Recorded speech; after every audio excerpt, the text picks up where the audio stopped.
My name is Mike Bock, and I'm an adjunct professor in the horticulture department at the College of DuPage, and I teach our Introduction to Beekeeping class. And I'd like to talk to you today about several things. One, why bees are so important to us. Two, some of the issues that they face. And maybe most importantly, three, what you can do to help out. And bees are struggling right now.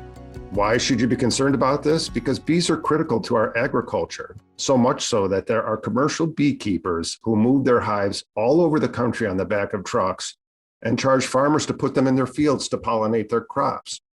Many of them start every spring out in California for the almond crop, for about 2 weeks pollinating them. Some might move them up to Washington for pollinating apples. All told, there's about 130 different crops in the United States that rely on migratory beekeepers to pollinate their crops. And it's important to understand that the extra yields provided by this pollination, it's been estimated total about $15 billion of value to our agricultural industry. Now, you might ask, what happens if we didn't have bees? Look at the productivity at the bottom here. Without honeybees, pear trees would only generate about 99 pounds of fruit, as opposed to 344 pounds with honeybees. How about apples? Only 25 apples per tree versus 1,200 apples per tree. Now, bees are struggling mainly due to something called colony collapse disorder. You've probably heard about it in the news. This is an abnormal phenomenon where literally the majority of all the worker bees in the hive just disappear. And all that's left behind is a queen, a few nurse bees, and some immature bees. And they're not really sure why it happens. I think the general belief is that it's a combination of issues that build upon one another and cause colony collapse disorder. So for example, things like parasites, varroa and tracheal mites that weaken the bees and make them more susceptible to pathogens like Israeli acute paralysis virus, deformed wing virus, sac brood, and other diseases.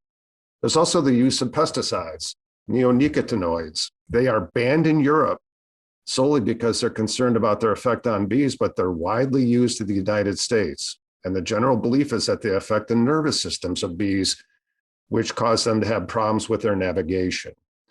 There are some other things that they're considering, some of the stress from moving them around the country for migratory beekeepers, overuse of antibiotics, the quality of food that's available to the bees in the area that they're placed, even the genetic diversity of the commercial bee stock.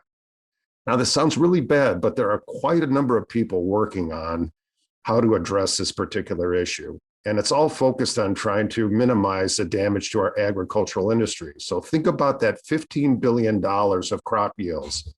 If we lose the honeybees and lose those yields, the prices go up for everything, for everyone involved, and nobody wants to see that. Now, what can you do to help inside this? The biggest thing I'd tell you is that, remember, bees live near you. So minimize the use or avoid the use of chemicals and pesticides at your home. I would encourage you also to plant a bee-friendly garden with plants that bloom at different times throughout the summer to provide forage for local bees. You could also write Congress and ask them for more funding for bee research. And the biggest one I'd tell you is get involved. Start beekeeping on your own. Come and take the Introduction to our Beekeeping class at the college and get involved with the wonderful honeybee. Thank you for your time.